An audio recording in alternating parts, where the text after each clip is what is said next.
Chapter number 5 Indigo. ठीक है, अब ये जो इंडिगो चैप्टर है इसमें सबसे पहले आपको दो क्वेश्चंस करवा रही हूँ। जो शुरुआत हो रही है हमारे चैप्टर की वो कहाँ से हो रही है? Gandhi ji in 1917 went to so many different meetings. तो उस समय क्या हो रहा था कि 1915 में गांधी जी आए थे इंडिया, है ना। तो उसके बाद से ही आते ही उन्होंने वो फ्रीडम मूवमेंट, फ्रीडम स्ट्रगल शुरू कर दी। So he used to go to different meetings and different associations के साथ मिलके he was trying to spread this awareness among people कि भाई आपको अब देश के लिए कुछ करना है, देश की आज़ादी के लिए काम करना है। तो गांधी जी तो बिल्कुल बिजी थे, पैक्ड थे, उनको तो अलग अलग जगह पे जाना होता था।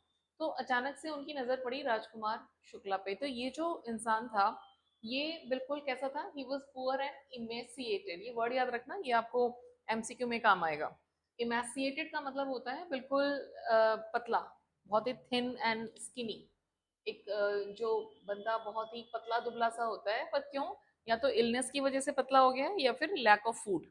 तो अब इसकी कंडीशन से आप समझ सकते हो कि इंडिया के जो पेजेंट्स थे, पेजेंट्स कौन होते हैं? जो गांव के लोग होते हैं, गरीब लोग जो दूसरों की जमीन पे काम करके बस गुजारा कर रहे हैं, एक तरह से लेबरर्स जो होते हैं। तो ये जो पुअर पेशेंट है गांव का बंदा, he was very poor and he was emaciated. खाने को नहीं है प्रॉपरली, तो he had a very thin and very skinny body. तो ये आया था चंपारण से। अब गांधी जी ने तो ये नाम सुना ही नहीं था कभी कि भाई चंपारण क्या है। तो उसने बताया कि भाई ये वाला जो गांव है ये जो नेपाल के पास हिमालय जो है ना, वहाँ पे फुटहिल्स में वहाँ पे है। ये मतलब इंडिया का ही पार्ट है, नेपाल के पास पड़ता है, बॉर्डर काफी मतलब पास है वहां से, ये कह सकते हो नेपाल का। तो ये चंपारण है बिहार में बेसिकली, ठीक है ना। तो बिहार का बॉर्डर नेपाल के साथ टच होता है। So it happened. अब गांधी जी ने मना कर दिया कि भाई मैं तुम्हारे साथ कहीं नहीं जा सकता। ये क्यों आया था? कि भाई मुझे गांधी जी को लेके जाना है। बट इसने क्या करा, गांधी जी को हर जगह फॉलो किया। गांधी जी कानपुर गए तो ये वहां पे भी पहुंच गया। ये स्पेलिंग याद रखना, कानपुर ऐसे ही लिखना है आपको। फिर उसके बाद गांधी जी अहमदाबाद गए, वापस आए अपनी ये इससे मीटिंग से, तो ये अहमदाबाद में फिर से वापस आया।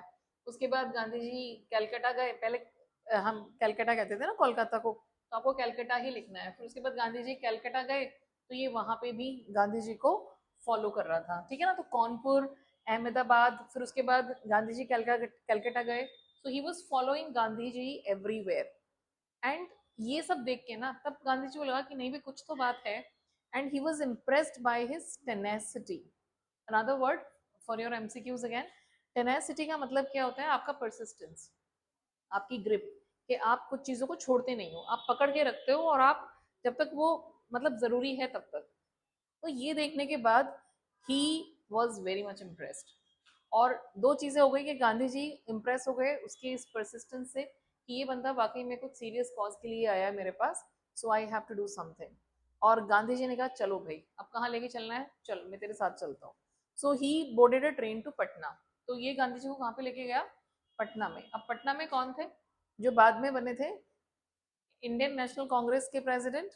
डॉक्टर राजेंद्र प्रसाद। और बाद में इंडिया के भी प्रेसिडेंट बने थे, ठीक है। तो इनके घर लेके गया, अभी तक ये कुछ नहीं है, बाद में बने थे। तो इनके घर लेके गया, ही वॉज अ लॉयर। तो ये पटना में गए लेकिन वहां पे ये नहीं थे, he was not at home. तो इनके जो नौकर वगैरह होंगे उन्होंने ही उन्हें ट्रीट किया, मतलब वेलकम किया। लेकिन Gandhi ji was mistaken as a poor patient. ये भी एक क्वेश्चन आता है क्यों। वहां पे सबको लगा कि ये कोई ऐसे ही गरीब सा बेचारा सा कोई पुअर पेशेंट है। क्यों? क्योंकि he use to wear loin cloth. उनके कपड़े कैसे होते थे? बस एक धोती पहनी होती थी। तो जैसे गांव के लोग होते हैं वही धोती और वो पहनते हैं। तो उसे लगा, उन्हें भी लगा, जो उनके सर्वेंट्स थे राजेंद्र प्रसाद के, कि ये कोई पुअर पेशेंट है उनके कपड़ों की वजह से, अपीयरेंस से। क्योंकि लोग आपको कैसे जज करते हैं? On the basis of your clothes that you wear. उसके बाद दूसरी चीज क्या थी? Accompanied by a share cropper.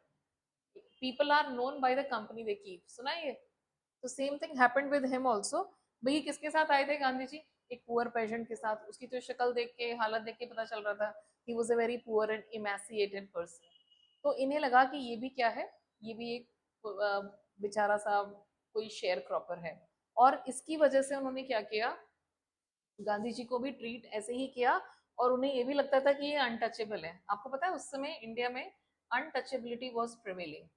सो इस अनटचेबिलिटी की वजह से वो उन्हें दे did not allow them to draw water from the well. मतलब ड्रॉ का मतलब क्या होता है, पानी को खींचना। So they were not allowed to draw water. कहाँ से? From the well. पहले ना घरों में कुएं होते थे, तो वो कुएं से पानी भी नहीं निकालने देते थे। उन्हें लगता था कि दिस, अगर उसकी, जब बाल्टी से पानी निकाल रहे हैं, अगर उसकी एक ड्रॉप भी कुएं में गिर गई तो सारा पानी गंदा हो जाएगा। तो ये एक पर्टिकुलर इंसिडेंट दिया हुआ है इसमें, and this is the example of untouchability. ये भी एक इश्यू था जो गांधी जी चाहते थे कि हम इसे इरेडिकेट करें, है ना। This was also one of the things. तो Gandhi ji himself faced this thing, this humiliation. कहाँ पे? At doctor Rajendra Prasad house. Clear? So both the questions are covered here कि Rajkumar Shukla was the resolute. Resolute का मतलब क्या होता है? एक बार ठान लिया और करके दिखाया उसने, गांधी जी को लेके ही गया। और दूसरा, Gandhi ji was mistaken as a poor patient, तो उनके कपड़ों की वजह से और उनकी कंपनी की वजह से। Got it?